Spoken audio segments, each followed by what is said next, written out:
The Minister of International Relations and Cooperation, Dr. Naledi Pandor, about to speak to the United Nations Security Council, opens a debate in connection with women's participation in international peace and security.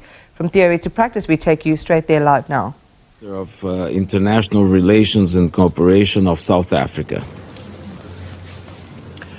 Thank you very much, Mr. President. Mr. President, South Africa would like to thank the Federative Republic of Brazil for convening this open debate to discuss how we effectively move from theory to practice to enhance women's participation in international peace and security. We appreciate the informative presentations by all the briefers this morning. South Africa believes that as we prepare for the 25th anniversary of Resolution 1325, enhanced international efforts are needed to focus on implementing the commitments made to advancing women's participation in all peace processes. We made the same call in 2019 when this Council unanimously adopted Resolution 2493 as proposed by South Africa.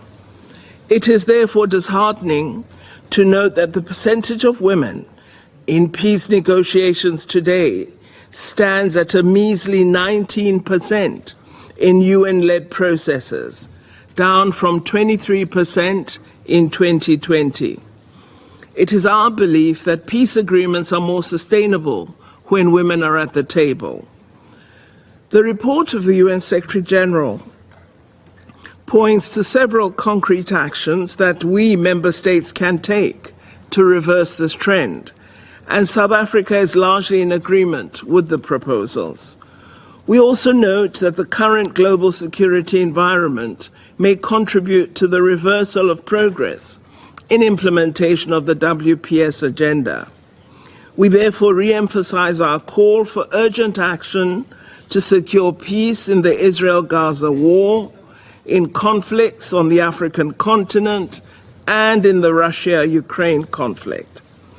In this context, it is alarming that the number of women and girls living in conflict-affected settings has increased by 50% in 2022 compared to 2017, owing to the increased number of armed conflicts since then.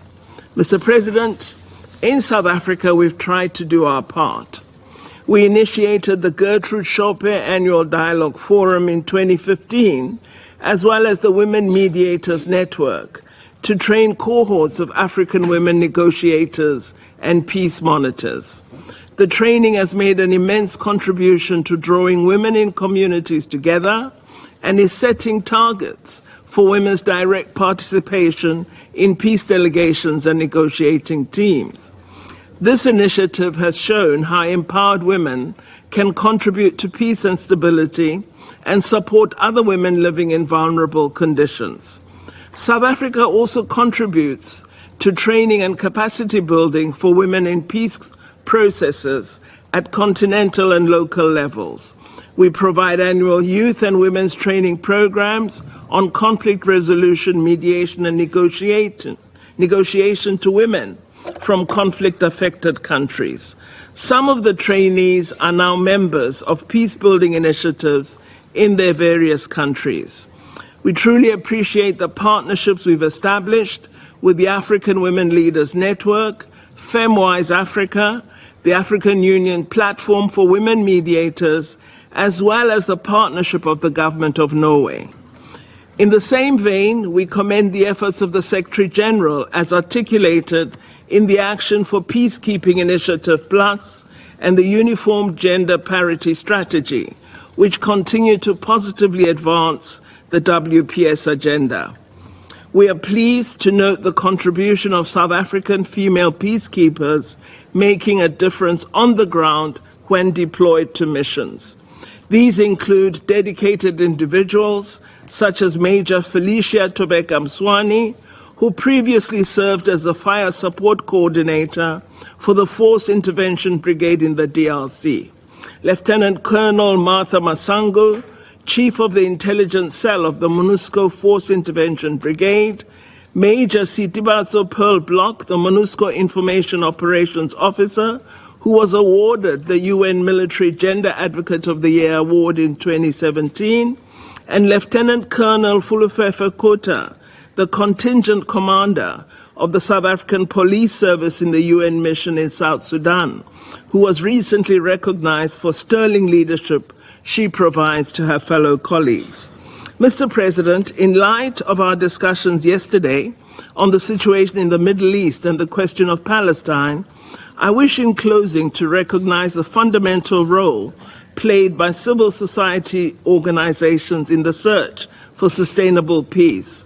In this regard, let me highlight the cross-community solidarity forged by Women of the Sun of Palestine and Women Wage Peace of Israel, aimed at urging the parties to engage in dialogue and diplomacy to reach a just, comprehensive and sustainable peace.